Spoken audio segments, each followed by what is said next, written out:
आजादी के अमृत महोत्सव के अंतर्गत हर घर तिरंगा अभियान के चौथे चरण के तहत राजकीय महाविद्यालय लड़भड़ोल एवं राजकीय वरिष्ठ माध्यमिक पाठशाला के विद्यार्थियों और स्टाफ सदस्यों द्वारा एक विशाल रैली का आयोजन किया गया। इस रैली में महाविद्यालय के लगभग सभी छात्र छात्राओं और स्टाफ सदस्यों ने पूरे उत्साह के साथ हिस्सा लिया।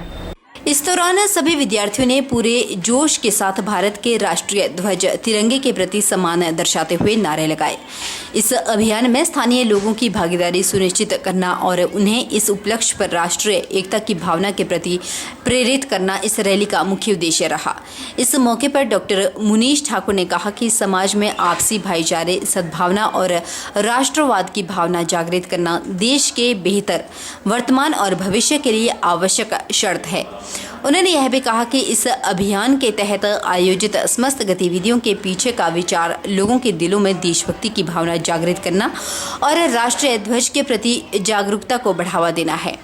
उन्होंने क्षेत्रवासियों से अपील की है कि वे 13 से 15 अगस्त 2022 के दौरान अपने घरों में पूरे सम्मान के साथ तिरंगा लहराकर इस अभियान को सफल बनाने में सहयोग दें।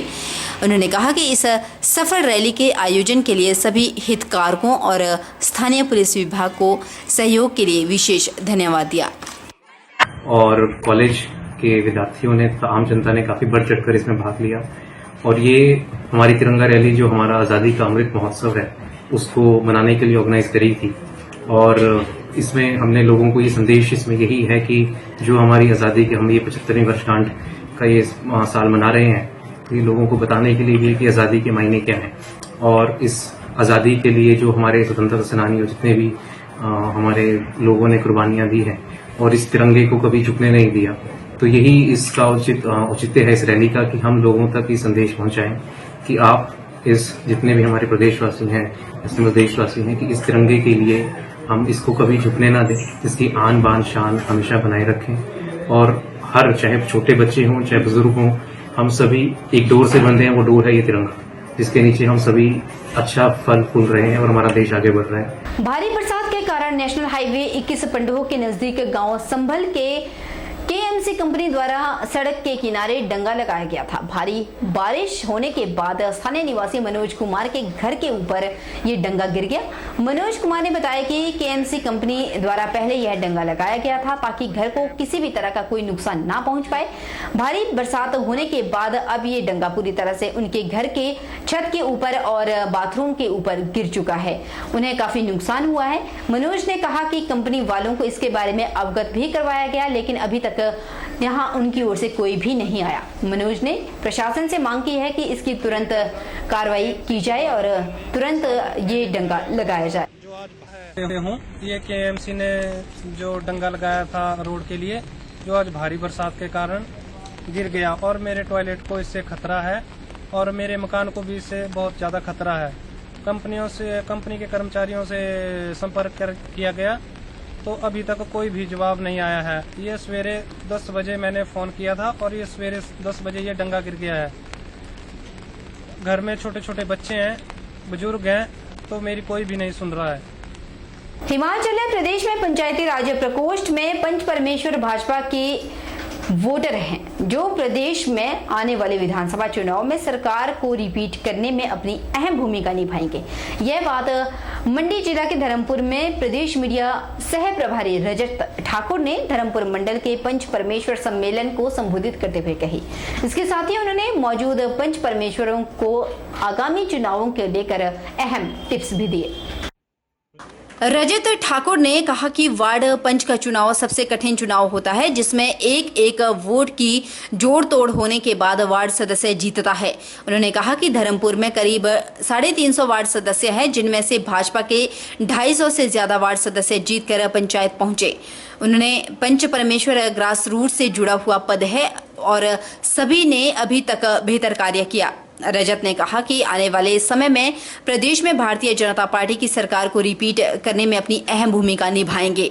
उधर पंच परमेश्वरों से रजत ने अपने 5 वर्षों के कार्यकाल के लिए विकास कार्यों की प्राथमिकता की सूची बनाने का आग्रह किया। का हिसाब रखना पड़ता है, एक एक व्यक्ति, और घर में भी अगर 4 वोट हैं 5 वोट हैं तो उन 5 में से मुझे कितने आ रहे हैं, दूसरी जगह कितने जा रहे हैं, किसकी रिश्तेदारी कहाँ है, किसकी रिश्तेदारी कहाँ से वोट उठेगा, कहाँ से जुड़ेगा, वो सारी चूल्हा मैनेजमेंट जो है वो उस मैनेजमेंट को करके जो है वो आप लोगों ने चुनाव जीता है। इसलिए आप बार के सदस्य हैं, तो इसलिए आप बहुत महत्वपूर्ण, मैं तो ये कह सकता हूं कि पार्टी के लिए आप की वोटर के रूप में हैं। और इससे बड़ी सौभाग्य की बात हमारे लिए नहीं हो सकती कि आज जितने हमारे वार्ड पंच पूरे धर्मपुर चुनाव क्षेत्र में जीते हुए हैं, लगभग 350 के करीब हमारे वार्ड पंच हैं।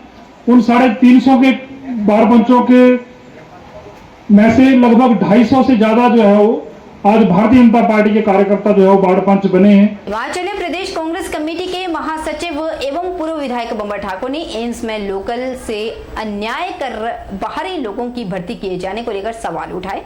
उनका कहना है कि आज दिन तक एम्स में कितने लोकल लोगों को रोजगार दिया गया। इस पर बैलेट पेपर चुनाव करवाए जाने की भी उन्होंने वकालत की। ईवीएम पर सवाल खड़े करते हुए उन्होंने कहा कि यदि बैलेट पेपर चुनाव करवाए जाते हैं तो बीजेपी की 7 सीटें भी नहीं आएंगी। बंबर ठाकुर ने शुक्रवार को यहां परिधि गृह में आयोजित प्रेस कॉन्फ्रेंस के दौरान यह बात कही। उन्होंने कहा कि इतना पैसा संस्था के पास कहां है, खासकर जो चेतना संस्था है के बैनर तले करवाए जा रहे कार्यक्रम थे उसके ऊपर भी उन्होंने सवाल उठाया। श्री हरीश नड्डा जी ने पिछले दिनों बिलासपुर में एक रोजगार मेला किया। हम उनसे ये जानना चाहते हैं कि बिलासपुर के कितने लोगों को उसमें रोजगार मिला है, इसकी लिस्ट जारी की जाए।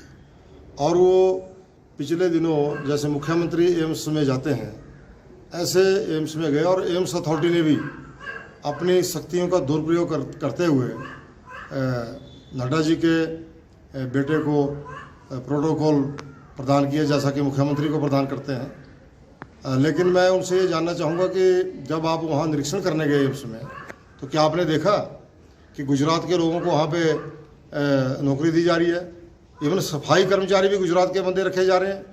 तो क्या बिलासपुर के लोगों को यहाँ पे बिलासपुर में सफाई कर्मचारी नहीं है? तो ये भी हम नड्डा जी के बेटे से जानना चाहेंगे कि यदि आप बड़ा प्रोटोकॉल लेकर के वहाँ पे गए हैं तो क्या आपने ये भी देखा कि कितने लोगों को रोजगार मिला और क्यों नहीं मिला? 14,000 बच्चों को रोजगार देने की बात आपने भारतीय जनता पार्टी ने वायदा किया था कि हम देंगे एम्स के अंदर, लेकिन कितने लोगों को रोजगार मिला इसकी भी लिस्ट जारी करें। उधर मंडी शहर के स्कूल बाजार में खुल गया है गुप्ता पंसार भंडार, जहां आपको मिलेगी पूजन सामग्री से लेकर हर प्रकार के ड्राई फ्रूट। भंडार का शुभारंभ महाजन सभा मंडी के प्रधान ML गुप्ता ने रिबन काट कर किया। मंडी शहर के स्कूल बाजार में गुप्ता पंसार भंडार का शुभारंभ महाजन सभा मंडी के प्रधान ML गुप्ता के द्वारा मंडी शहर के गणमान्य लोगों की मौजूदगी में किया गया। उन्होंने विधिवत पूजन के साथ रिबन काटकर भंडार का शुभारंभ किया। इस अवसर पर सभा के प्रधान ML गुप्ता ने कहा कि गुप्ता पंसार भंडार में मंडी शहर वासियों को पूजन सामग्री, आयुर्वेदिक औषधि से लेकर हर प्रकार के ड्राई फ्रूट उचित मूल्यों पर उपलब्ध होंगे और यहाँ पर गुणवत्ता का विशेष ख्याल रखा गया है। उन्होंने लोगों से आह्वान किया कि वे यहाँ पर आकर एक बार जरूर इन चीजों का लाभ उठाएं। यहाँ स्कूल बाजार में जो एक नया कारोबार शुरू किया गुप्ता जी ने, ये जो है गुप्ता पंसार भंडार के नाम से मतलब जाना जाएगा।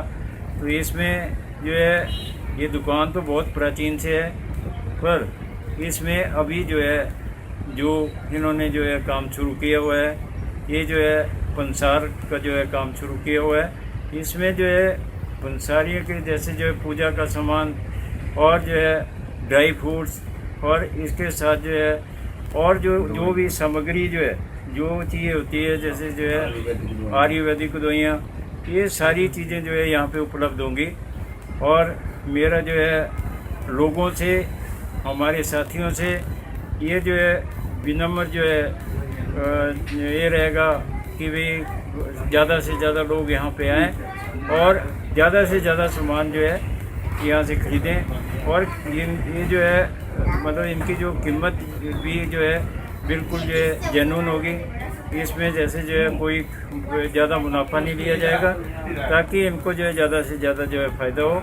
मैं भगवान से प्रार्थना करता हूँ कि इनका जो है गुप्ता पंसार भंडार जो है ये जो है इनका काम जो है ज़्यादा से ज़्यादा हो और ये जो है जो इनके बेटे ने जो काम जो शुरू किया हुआ है, तो ये जो फीस का जो कारोबार है ये जो है बहुत तरक्की पे जाए और बहुत अच्छा इसका कारोबार चले।